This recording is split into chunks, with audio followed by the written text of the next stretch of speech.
In the words of the late George Carlin, BS is the glue that binds us together as a nation. Here comes a ton of it. It's time for BSing with Big Nate.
So that was Crashing Atlas with The Light, and well, as you well know, Crashing Atlas, big friends of BSing with Big Nate, and today I'm actually joined by the entire outfit from left to right as I'm viewing it. Could be different on video. Don't really know how that works. I'm still figuring the magic out, but we're going to start with Doug, Marina, Nick, Paul. How are you guys doing? How you doing, Nate? Cool. Yeah, Amazing. fantastic, dude. Yeah. So you guys haven't been together in a room for a little while. Well, okay. previous to like a week or so ago, you hadn't really been in a room together, but now you have been in a room together. You guys have a week under your belt in the studio. What's going on? We hate each other. We went from literally never seeing each other to seeing way too much of each other. It's been nice. It's been nice. It's Yeah. we've all been on like video chats, so it's been nice to like just that in-person vibe. Yeah. We all try to shower at least once a week, which is important. Hygiene. It's okay Very though. We important. enjoy each other's musks, so it's cool. Yeah. No, but it's You're it's up to good. once a week, man. Ooh, that's rough. That's You gotta say, hell on the water bill. Yeah.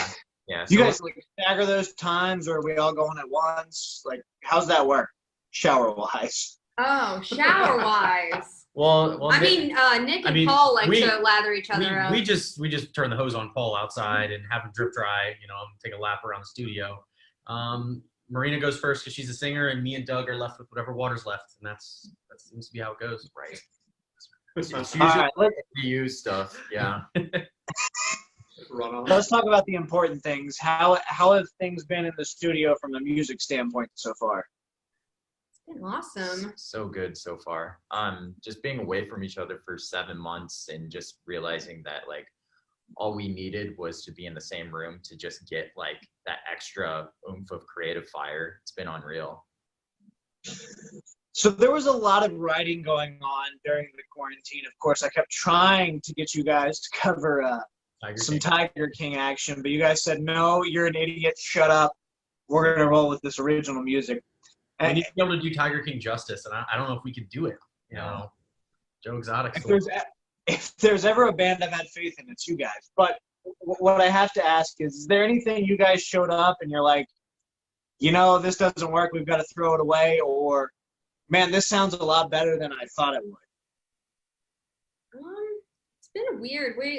It's interesting after all this time that we haven't been together, and like we've been working on these songs for like so many months now. We've been so close to them that once we all got in the room and like the pressure really got on, we were like a little bit second guessing, but also just like really excited. I don't know. I think we're still figuring it out. There's been parts where it's been like, yeah, we knew that they were gonna stay, Yeah. and we were like all in agreement. We just knew that they were gonna be the parts that were gonna be recorded when we came in. But there was some parts where we're like, oh man, we can definitely do better as a unit, and it's been a cool thing. Something that I noticed that happens with a lot of musicians is when you, like Marina saying, you work in these demos for so long, you get what's called demoitis, and you're just so used to the way things are or the way things currently are that sometimes, like it's been great working with Felix here, who's producing and engineering us, to kind of give an outside opinion, because like for how many months we've been doing it, we're so close to these songs to the point where it's hard for us to give like neutral opinions on them anymore.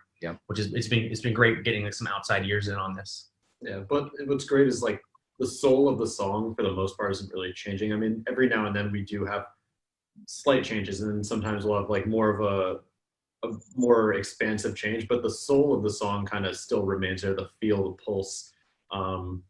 So some changes are bigger than others, but for the most part, we're just killing it. For the most part, we're just killing it out here. So I want to ask something. You brought up Felix. That's Felix Nieto, correct? Yep. So when I first met Crashing Atlas, I was actually, funnily enough, my first interview for 105.3 The Bear, it was Dougie, Nick, and Felix in the studio with me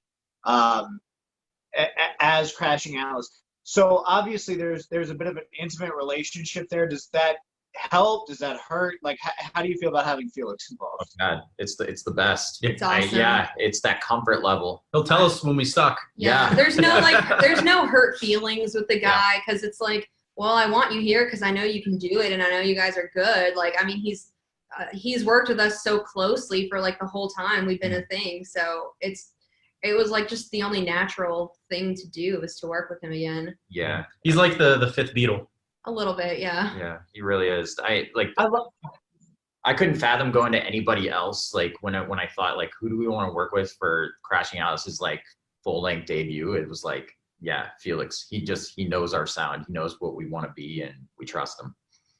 I love that comparison. I love that there's that relationship. I actually at one point did reach out to Felix to try and get him to come on for an interview. He's like, no, you need to talk to Doug or Nick. Like those were our first. He's like, and then like get everybody. So Felix definitely, whether or not he'll admit it, has the highest level of respect for you guys and everything you're doing. What can we expect from this record so far? I mean, of course, we're only like a week in the studio so far. What are we thinking? I think a little bit of everything. We're gonna give everything that we have. You know, we're gonna offer the old CA sound, but also we're definitely getting heavier on this record. I mean, it is there are some riffs being played, and it's getting loud, and I think we're all excited about that. It's cool. We all have like so many different influences and so many different things that we love about rock music and pop music that we're all just like, okay, let's, you know, this is like a first record, you know, I don't think like first records really need to be like the most, you know, like this is our one sound. It's a really like a figuring ourselves out kind of record. We're kind of just throwing our best at the wall and seeing what sticks with the fans, and you know, whatever they like best is what we'll keep running with, but we're just having fun making all of them. Yeah, it's been actually nice, and I say one of the unsung heroes of the studio, Paul here. He brings like this energy to the drums because Paul's like a rock metal drummer, but also has like a lot of classical kind of background with it and playing show tunes. So he's like having his ear in the studio has been really nice. It's been great having him on board as the newbie, you know. Mm-hmm.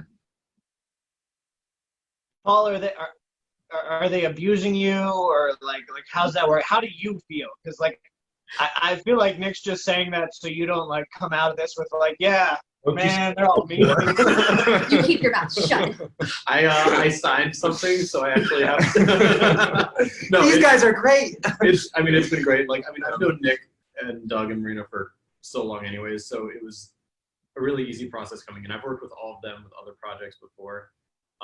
We all know how each other operate. We know how to work together, and it's really great because we all have creative input.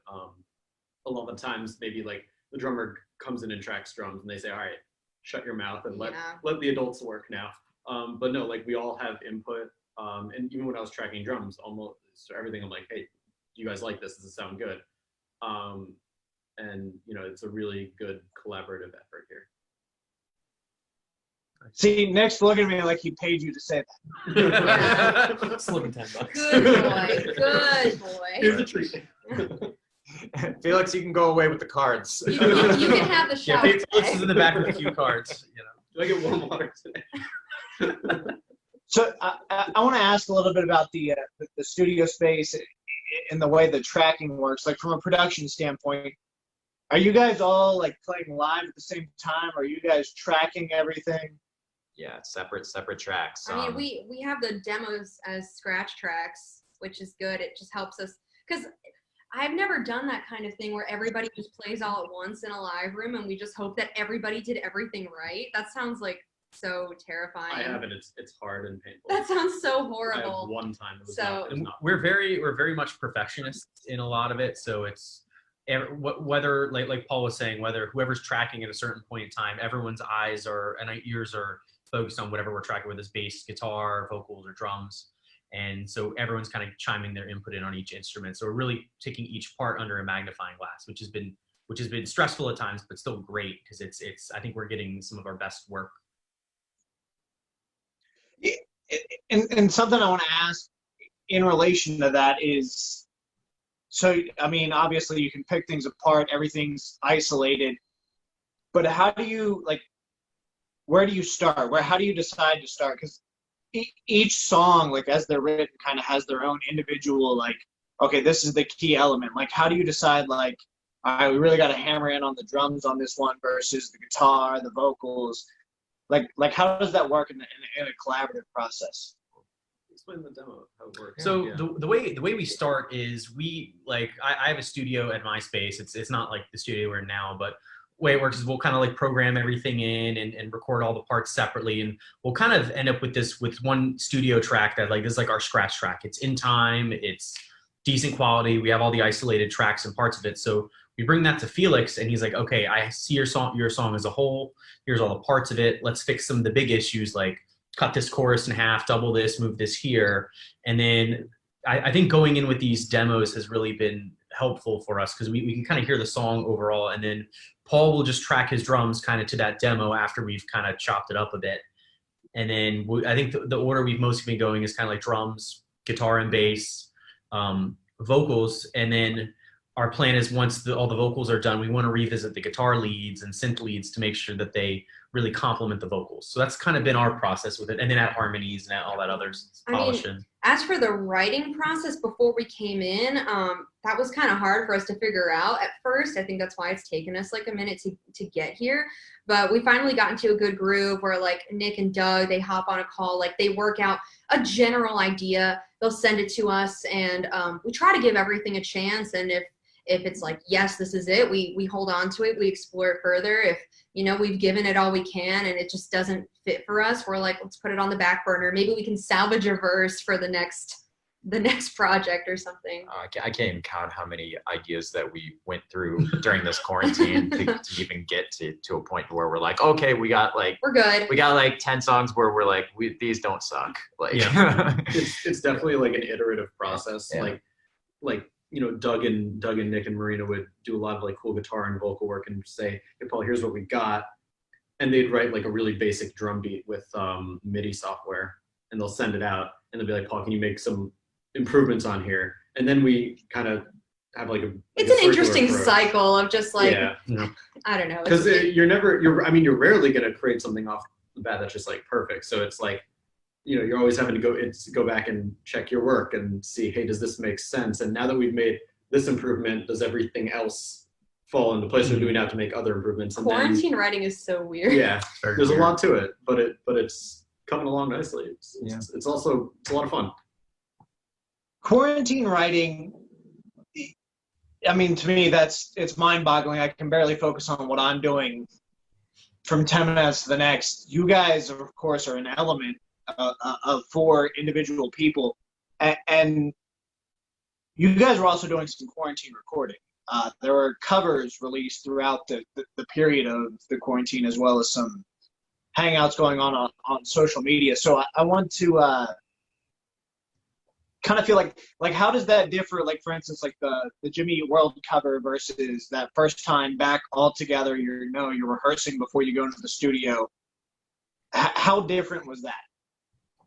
Different. Night and day. So the Jimmy Eat World cover, the way we kind of worked that out initially is I built like the main bone structure of the song, sent it out to everyone and said, okay, I'm going to send you the song without your part, record your part, send it back to me. And we kind of like just put everything together after that piecemeal, and it ended up sounding pretty good. Like, it was originally supposed to be kind of like just acoustic, and then as we started adding the layers in, it kind of turned into like a bigger cover. And it was it's a song like we're all pretty familiar with, and it's not too challenging of a song. So that's kind of how that one came apart. We're working on another cover now that we're probably 10 times more excited about. We're very excited about that. We're actually doing like the full kind of production value with it. But so with that Jimmy Eat World cover too, something else we did is everyone has like light recording equipment at home. So after we'd all record our parts, we get like videos of the playthroughs that everyone send their video over, and then I'd kind of chop it up into that Brady Bunch multi-window thing. Yeah. You know, it's weird. I don't think we want to do content like that so much. We're just like, we just don't want to leave people hanging, you know, like it's really hard to keep up on social media during this whole time when nobody's together. We're all locked in our houses. We don't have anything interesting to really like show people because we're just writing over Google Hangouts. Like, it's not that interesting to see, but we don't want to just be like radio silent until these songs start coming out. So I think you guys achieved a really good balance of keeping content out there. And it wasn't all necessarily, you know, of course, there was music coming out, I mean, but it wasn't, you guys kept the fans engaged. Mm-hmm. It felt like, and I felt this way personally, there was a very much like, kind of feeling like the Crashing Atlas family. Like, I'm not in the band. God help you guys if I ever end up in the band. But there was very much like a unity. And it was really nice, but I mean, it kind of hit a head for me. I think it was last Friday when you guys were doing the hangout before, you know, really going into the studio, and you guys were playing, just taking cover requests. And it was just so much fun to watch that. I love that. That's yeah. So I do want to say, like, as a fan of Crashing Atlas, but also as a rock DJ, keep that up. I mean, that's something phenomenal, something that people love. I mean, there is something to be said to avoiding just generating content to generate content, but I think you guys hit. I don't know how you did it, but you guys hit the balance. Thank you. It's been fun. We because we were kind of like, I know a lot of bands are going through the same thing where we're kind of working our way through like the tech boundary of what it's like when everyone's working remote and everyone's, you know, we can't be in the same room, and trying to we definitely discovered some of the bumps and bruises and stuff along the way. But yeah, I think one thing I like about this group of people is when we when we hop on like one of our live hangouts, or we don't have anything planned. It's not like we have like an agenda. We all just get along as people. And I know before we can go sit on a live hangout for hours. We literally never did. get bored. When we didn't start thinking about it at first, we were like, we should go live more because we don't have anything to post and we're just being way too quiet. And then we started doing them, and the live streams would last like an hour, hour and a half. And we were like, at a certain point, we were just like, we need to cut this down. This is too much. Yeah, because we can talk forever about anything. So like, and we usually do. So I don't know, like my mindset with all those and like the cool fans that we have that actually come in and want to talk to us and see what we're up to. I mean, like that's what we try to do. We try to keep like a family type atmosphere. Everybody's welcome, and like we're not too cool for school. We'll literally we're not cool at all. Yeah, not at all. We're all pretty lame, to be honest. We will literally say hi to anybody, and we're just so thankful that anybody listens to our music. So it's, yeah, we thank everybody who's bought a t-shirt, that's streamed a song, any of the little things, you know, thank you. So Nick mentioned something, so did Marina, and I need to ask, I feel obligated to ask. There's a cover you're working on, and it's going to have higher production value. Yep. And you're probably not going to tell me, but I'm still going to ask. What is it? We can tell you the decade though. I'll tell you the decade. You want to? 1970s. Got it. Earth, Wind, and Fire. Damn it! You got it. No, it's a really rad cover. I mean, we all love this song. We love this band. Like, we don't want to give too much away, because this is a really, like, we were like, yes, like, let's do this. Because we don't really see any, like, modern bands covering this song, even though it's, like, such a classic. It's ambitious. It's ambitious for sure. Like, it's like, if you can't handle it, don't even bother, because you're going to get, like, nailed with insults if you screw this one up. But we're trying to take an older classic, something just really, really interesting and fun to listen to, and, like, modernize it, maybe, like, rock it up a little bit more, you know. It's already a rock song. If you look at the covers we've done already, like if you look at the Jimmy Eat World, was kind of in the pop punks, you know, we did like East Side, which was like a real modern cover. It's like we were like, well, let's do something different. We haven't really touched, and live we'll do, like, when we play live shows, we'll do like Linkin Park and like Evanescence and stuff. I'm like, well, we haven't really touched on some of the more like classic rock kind of music, and we thought it'd be a cool area to, like, let's do something different instead of just kind of picking modern. Let's bring it back. Yeah, let's go way back. Yep. Okay. I mean, Stairway to Heaven. We're doing Stairway to Heaven. I had to say it. We're not. you can't trust drummers. I know. You can't. We do that song with the drummer. Paul just sits there for 4.5 minutes. Like this. I'm ready, guys. So I'm going to ask some questions. I mean, you guys are still early in the process. What are we looking at for, like, a single timeline? What's your goal, I should ask? That's probably a loaded and unfair question, but I think we have that's the world we live in.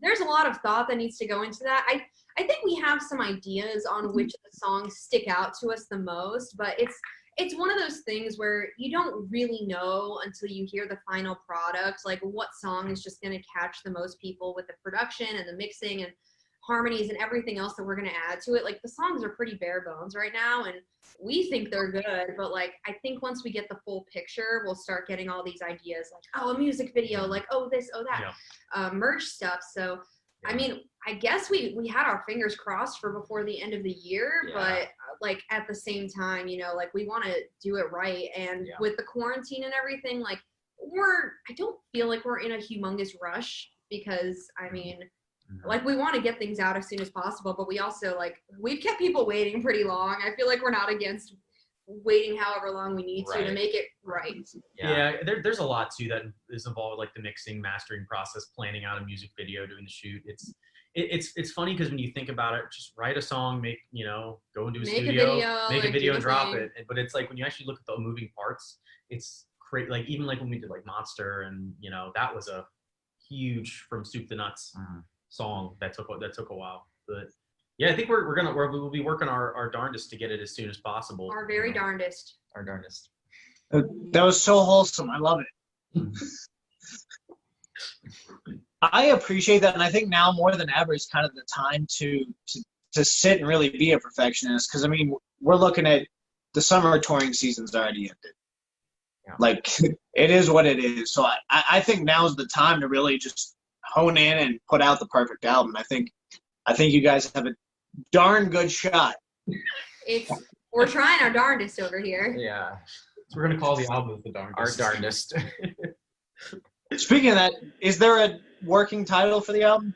There There's a is. working There is. title. There is. There is. I don't know if we're gonna. It's under lock and key for the time being. Yeah. I think we might. With the Earth, Wind, and Fire cover. Right. I We're gonna think try we and might, change our band name to Earth, Wind, and Fire. That's the. We're either gonna mention the name when this cover comes out or when the first single comes out. I think. Yeah, definitely. So that is our plan. That's why we're doing this cover. Is we're trying to get this thing out and then get us some momentum back to Yeah, cover yeah. will def be out before the end of the year. Yeah, like, for sure, yeah. for sure. as soon as we can get it.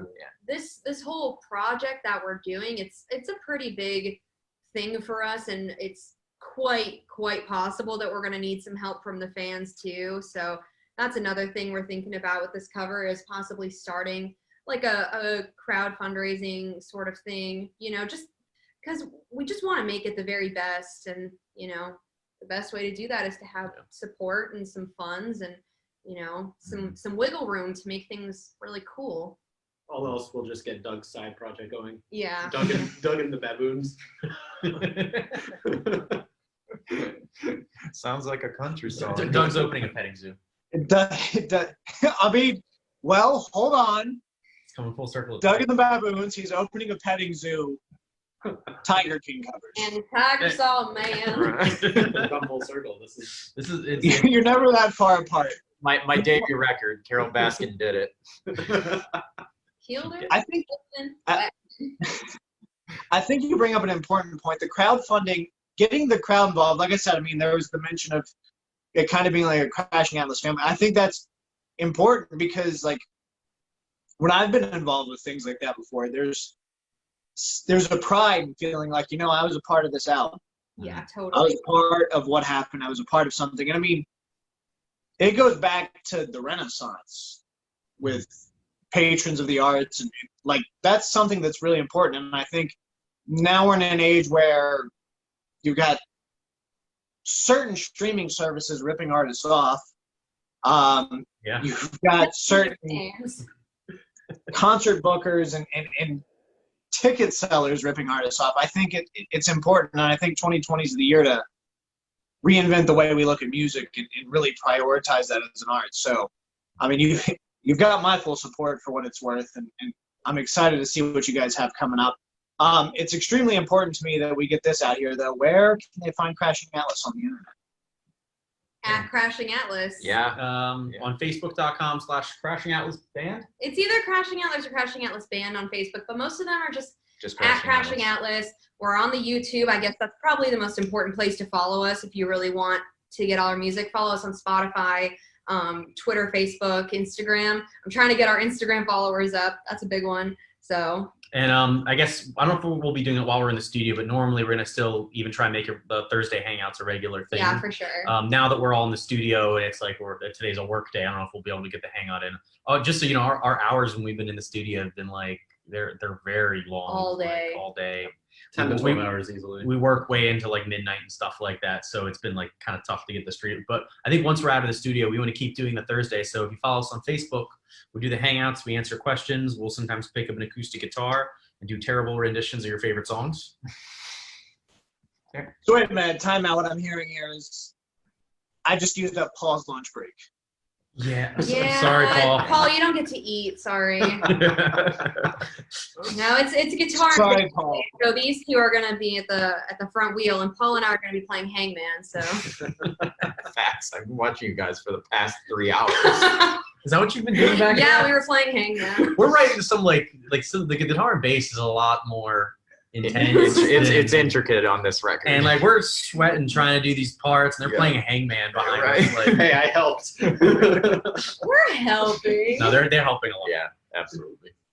I mean, are you at least playing Hangman with lyrics, or are we just, you No. know, I did. flipping a page? And, We only got a couple rounds in, but I did one, and my word was nipple. And Paul did one, and his word was Paul. You can't pick your own name in Hangman. Yeah, but I did. It's bad I luck. that's broke not the even a word. rules with this album. So I don't want to ask, but I do. Who's winning in Hangman? It's gotta be Ties. I think it's Marina. We 1-1. both We need more rounds. yeah. We'll tweet about it later tonight.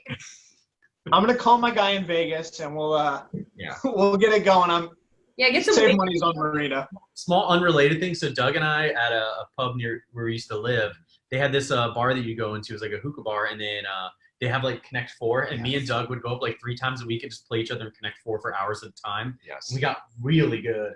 Oh yeah, we We did. should start. We should just Hyper competitive Connect Four. Yeah, it's the Right. first We time were like anybody pretty saw balanced it. too. Best out of 47. Yeah, All actually. right. Well, I mean, I've only ever lost once at Connect Four that I can remember. I play Connect Four a lot because, so if you're standing out, we kind of like we try and involve when we're out at remotes, we try and involve kids and stuff. I'm real good at destroying kids at Connect Four, but Love that. No mercy. No mercy. also Okay. adults because we were just, you know, we've got Bear bumper stickers. You gave me a Connect Four, you get a bumper sticker, and my whole thing was, well, I designed them and had them printed up. I don't want to give these out, so got real good at Connect Four. So next time we're together, there's going to be a Connect Four battle. We should do Oh, that. I- No, actually, yeah. The best is slaying children at Uno.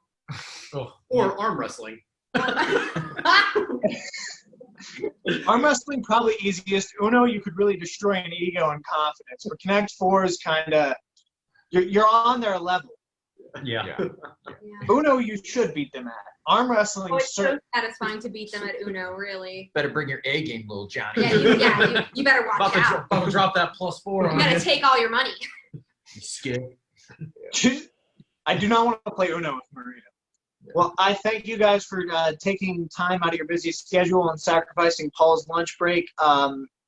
Get back to rocking, keep me updated, and thank you so much. Hey, thank you so Thank much, you. Nate. Good seeing you, man. Are you sick and tired of using those cheap, smelly blue masks? They always seem to break, and no matter what you try to do and fix it, it just doesn't work. Plus, they look horrendous, and they never fit quite right. There's gotta be a better mask! Now there is! Introducing the new limited edition 105.3 The Bear Mask. This 2-ply eco-friendly face cover is washable and reusable. And the best part about the new 105.3 The Bear Mask is that 100% of the proceeds benefit the Southwest Virginia COVID-19 Response Force. Get your new limited edition 105.3 The Bear Mask today.